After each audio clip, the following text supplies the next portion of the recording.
Hello everyone and welcome back. In this video, we will see how we can segregate our multiple jobs inside different folders so that we can organize them better. Let's understand it better with an example. So here you can see I have now created multiple job files here. You can see I have around 20 job files here, and if I will create all of these in Jenkins, it will not look that good.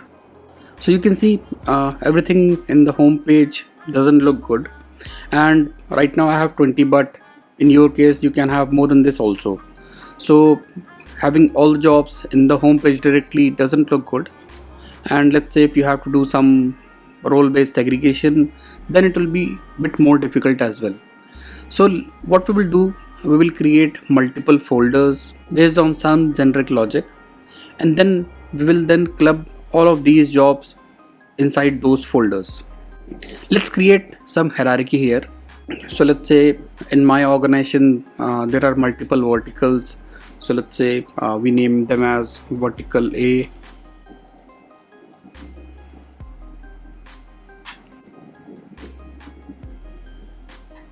vertical A, vertical B, and then let's say inside these verticals there can be few projects.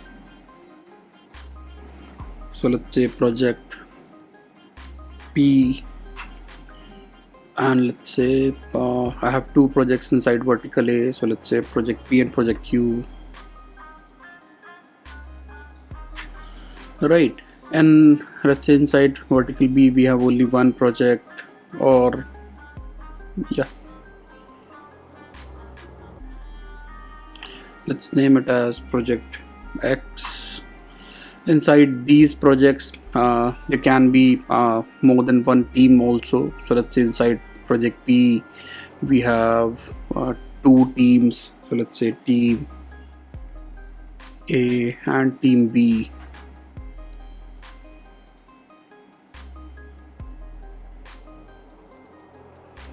Right, and project Q, let's say there's only one team, team X, or team whatever you call, team D.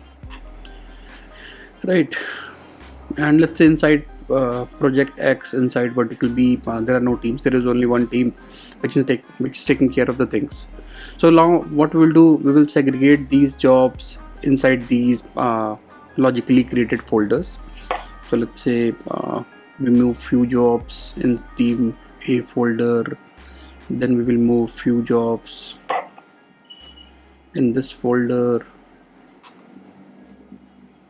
then we will move few here, and let's move remaining of the jobs here. So now we moved out of the flat project hierarchy to a logically created hierarchy. Like at the top level we have verticals, then we have projects, then inside that we have teams, and then we have our jobs. So this is not something which I am recommending. You can create your own hierarchy based on your organization. I'm just giving you an idea. Like this is also possible, right? So it can have 3 levels, or it can have, let's say, 2 levels, or it can have a single level also. So that will depend on your particular organization, what kind of hierarchy you are having. Now let's run the seed job once, and let's see what changes.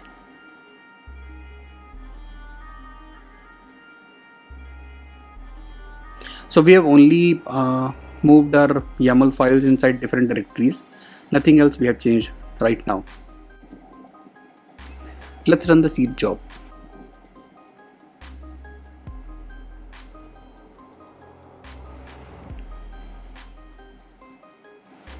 You can see I have triggered my seed job, and it says now like jobs are inside different folders. So I can see that on the file path, right? But in actual I think nothing will change, because I haven't implemented any logic to create my jobs inside any folder. So this will remain as it is, right? So yeah, so if you can see the logs here, I have that complete hierarchy. I know in which particular folder structure my job is. So let's say I can see here my job 12 is inside vertical A, project Q and team D. Similarly, my job 16 is inside vertical B and project X. I know this information. So what I want is whatever the hierarchy I have created inside my Git repository, I want that same folder structure to be created in Jenkins, and then I will move my jobs accordingly. So for that, what we have to do is we have to create folders also using seed job. Earlier we were only creating jobs, but now we have to create folders also. So let's see how we can create folders using job DSL. So for that I will just open DSL API reference. So you can just go to seed job, click on this link, and this will again open the API reference for job DSL. So from here we can see we have an option called folder here. Using this option we can create folders on Jenkins. Let's see how to do that. So if I click on it, you can see I can create simply folders like this, folder and then the folder name, or I can give some more details also. Let's say folder, then some display name, some description if I want. And if I'm creating nested folders, then what I have to do is I have to create the parent folder first, then I have to create the child folder second, following with the parent folder name as well, right? So let's say in my case I have to create vertical X, then team B, or whatever it is. So I have to create all the folders one by one in continuation. So this is something which will work in my case. So I think function name is very simple. I will just use this. Description and display name I will need default for now. Let's go back to our Groovy code. So inside my Groovy code, I have to first of all extract that folder hierarchy. I have that folder hierarchy inside this. So this variable contains the complete path of my YAML file, and from that path I have to extract my relevant information related to folder hierarchy. So let's write something and then see. So first of all we'll create a function here. Return type of that function will be an array list, and let's name that function as get directory structure.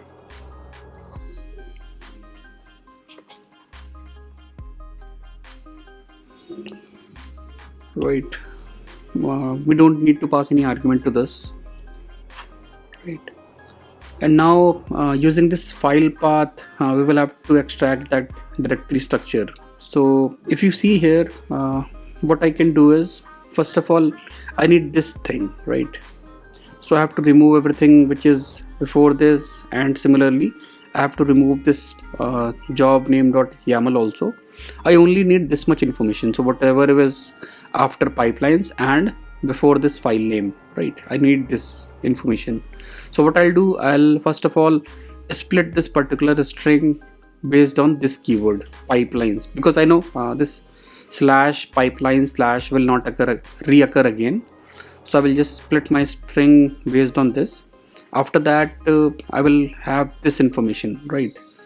So what I will do, I will have to again split my information based on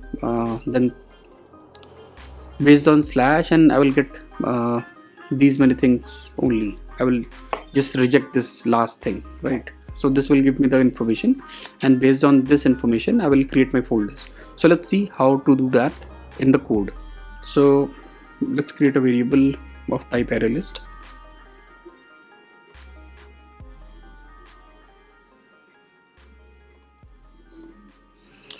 Directory list, and we will have to split this first.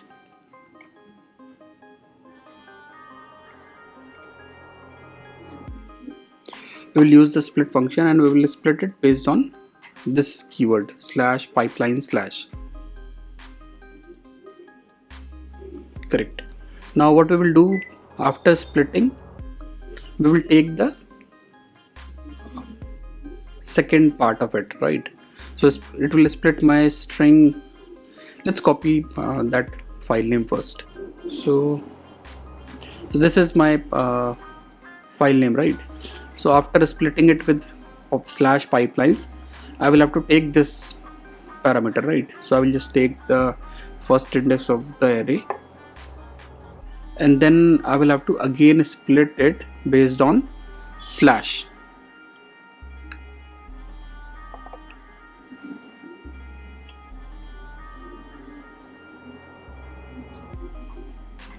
Right, so I will split it based on slash. This will convert every part into a array index. Like first index will have vertical A, second will have project B, then team A, and this one. And what I want is, I want to drop this last index because this is file name and I don't want it. So for that, what I'll do, I will just call remove function, and then I will have to get the last index of it. So to get the last index of it, I will have to calculate the length. What is the size of this using the size function, and then -1. So let's say if the size of this thing is 4 minus 1 will be the index of this thing, because the index starts from 0, and we will have to remove this a particular element, right?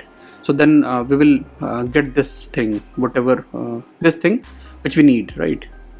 And let's return that.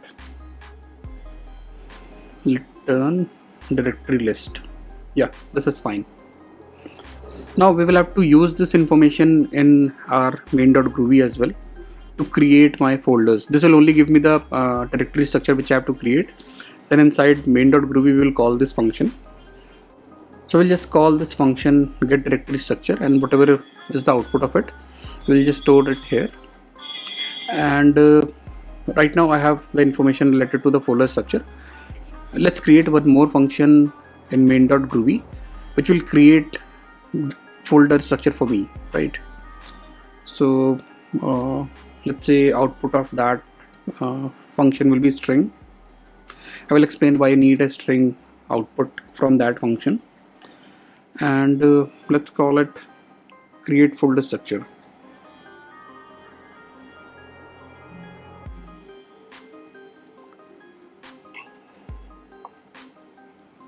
And this will expect an argument also in the form of array list.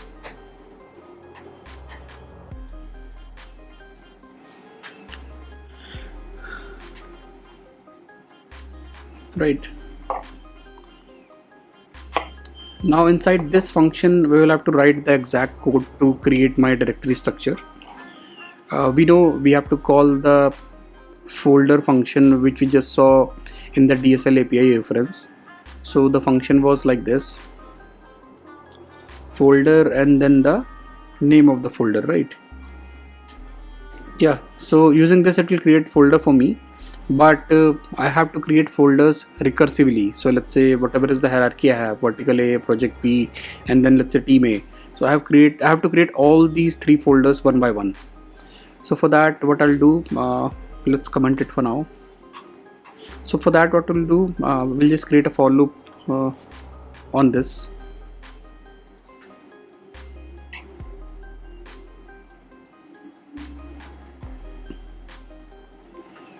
For folder name in my directory list,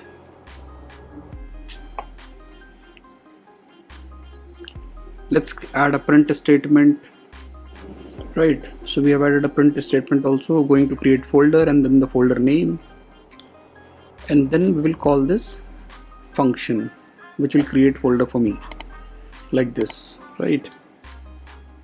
But this is not enough, because if we look at the API reference, so if you see here, you can see like if I have to create folders recursively, I need to pass the information of the parent folder also, right? So at the first we will create the parent folder, and when I'm going to create the child folder, I will have to provide the name like this: parent folder / child folder. So in my for loop, I will have to keep a record of the previous folder which got created, so that I can append it with the new folder name. So let's do that with some temporary variable. So let's create a folder, our dummy variable here named previous path.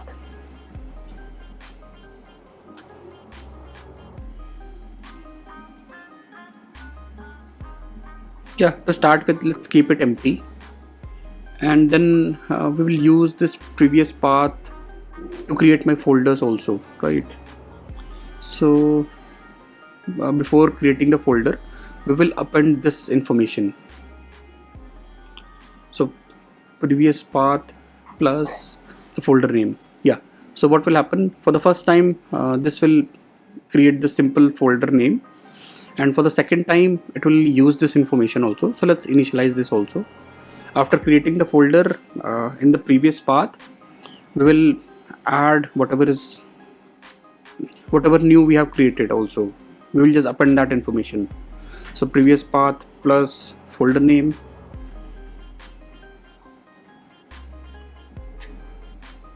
and then we will append one slash also, right? Yeah, so this way what will happen, for the first time it will create, let's say, a vertical A, and then it will store vertical A slash in this previous path.